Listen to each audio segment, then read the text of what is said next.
કેડીલાના માનનીય શ્રી હર્ષવર્ધન મોદીજીની અને બહેનની યાદમાં એમના સુપુત્રોએ ખૂબ સુંદર એવું સરસ નામ આપ્યું છે કે સનાતન ધર્મ મંદિર, અને એમાં દરેક દેવી દેવતાઓના પ્રતિષ્ઠા થશે. એમાં આજે શિવ પંચાયત જ્યારે પ્રતિષ્ઠા થઈ રહી છે ત્યારે ખૂબ સુંદર અને ભવ્ય મંદિર બનાવી અનેક માનવ જીવનને ઉદ્ધાર કરવાનું ભગીરથ કાર્ય જે કેડીલા પરિવાર દ્વારા થયું છે પોતાના બા બાપુજીની યાદમાં. આજે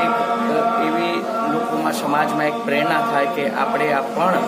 ભગવાને સંપત્તિ અને સંતતિ આપી હોય તો આવા સારા કાર્યમાં વાપરી વસુદેવ કુટુંબની ભાવના સાથે અનેક માનવ જીવનનો ઉદ્ધાર થાય એવું ભગીરથ કાર્ય આજે કેડીલા પરિવારે જ્યારે કર્યું છે ત્યારે ખૂબ એમને અભિનંદન, ખૂબ સાધુવાદ આપીએ છીએ અને ખૂબ એમની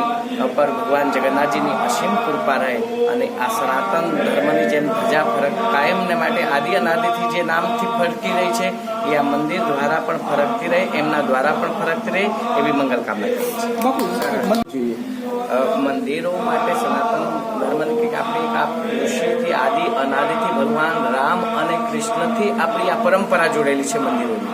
તો જેવી રીતે એમ કહેવાય છે કે મંદિરોમાં એવા વાઇબ્રેશન હોય છે કે જેનાથી આવેલો માણસમાં જે એક ઉર્જા પ્રાપ્ત થતી હોય છે અને ભગવાનના આશીર્વાદ મળતા હોય છે અને એ માણસને મનને એક શાંતિનો અનુભવ થતો હોય છે. માટે આપણે મંદિરોની એની સ્થાપના કરવામાં આવતી હોય છે કે દુઃખી માણસ એક અહીંયા આવી ભગવાનના દેવી દેવતાઓના દર્શન કરી કંઈક એના આત્મામાં શાંતિ મળી અને એને પણ કંઈક પ્રેરણા મળતી હોય છે અને એના આશીર્વાદ રૂપે અનેક કાર્યો થતા હોય છે. માટે મંદિરો અને આવું સુંદર કાર્ય થતા હોય છે.